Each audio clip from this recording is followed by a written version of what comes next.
Brothers and sisters, if you have ever visited the Kaaba, the Haram and the Masjid Nabawi, you can understand how beautiful and spiritual these places are. We feel emotional and connected and indifferent to worldly matters when we go there. Let's talk about the miracles that happened when these holy places were rebuilt and redesigned. The person who built the Masjid al-Haram and Masjid Nabawi was called Muhammad Kamal Ismail. He was an Egyptian architect and engineer. Brothers and sisters, the person who gets to design and build the most blessed parts of the world, the Masjid al-Haram and Masjid Nabawi, can he be an ordinary man? Allah had chosen and designed the whole process. This person was also no less than special. Dr. Kamal Ismail was the youngest one to graduate from high school in Egypt, and then he became the youngest person ever to graduate from the Royal School of Engineering. He was then sent to Europe to receive multiple doctorates in Islamic architecture. He was the first person to take over the control of the whole design and rebuilding of the Haramain Sharifain. Despite his excellence and degrees and experience, he refused to take even a single penny for completing this lengthy, difficult task. Dr. Kamal Ismail said that why would he take worldly returns for designing the most sacred parts of the world? How would he answer back to his Allah? His whole life is an embodiment of Iman and faith. He had a small personal life, and that is why he would spend most of his time in worship and ibadat. No doubt, Allah had chosen this person. He was over the age of 80 when he signed the contract of designing and rebuilding the Haram and Masjid Nabawi. And after that, he spent his years working for the sacred places without any media coverage or spotlight.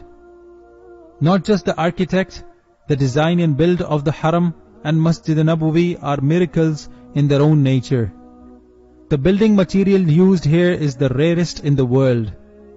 If you have been lucky enough to visit these blessed holy places, you will know that despite the scorching heat of Saudi Arabia, the floor of the Haramain Sharifain is cool to touch. This is because the white marble used there is a rare kind of snow-white marble found in Lebanon. Dr. Kamal went to Greece and bought that rare mountain where this marble was found.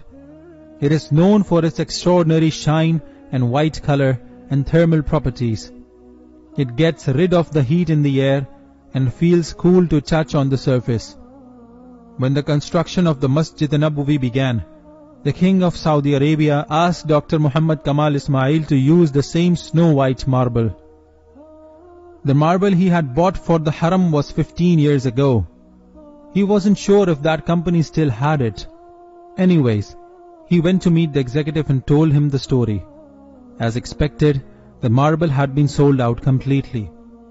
Dr. Kamal left the room, but just as a ray of hope, he asked the secretary to please find the person who bought that marble. She said, "It is difficult, but you can drop your number and I will let you know if I receive any information." The next day he received a call from the secretary.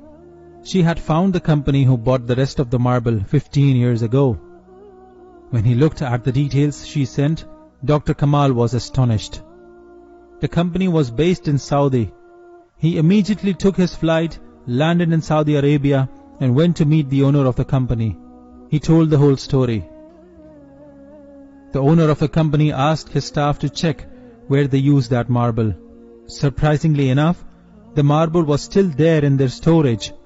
For 15 years, that marble was waiting for Dr. Kamal to come and use it for the building of Masjid Nabawi. He broke into tears, gave the owner of the company a blank check and asked him to charge whatever he wants to.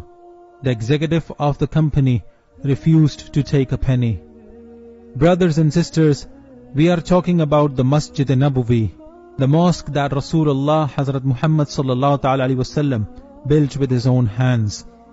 This was the place which his she-camel chose, and this is the masjid in which the Khalifa Rashideen Hazrat Abu Bakr and Hazrat Umar radiyallahu ta'ala anhuma put the bricks side by side, equal to the Prophet's brick. This was the holy place where Hazrat Aisha and Hazrat Sauda radiyallahu ta'ala an had their homes. How lucky some chosen people have been to contribute to the reconstruction of this holy place, where the hearts of the Muslims from all over the world come together, where thousands of Muslims come every year to rejuvenate their iman and faith, and get rid of their sins and connect with Allah and His Prophet ﷺ. This makes us extremely nostalgic and emotional, knowing that this man has spent his precious experience, time and years in building the Masjid Nabawi with full heart and passion. He could have taken other projects and made billions and left a lot of money for his coming generations. But Allah had chosen a man of faith and iman for the construction of this holy place. May we all get to witness the glory and holiness of Masjid al-Haram and Masjid Nabawi one day.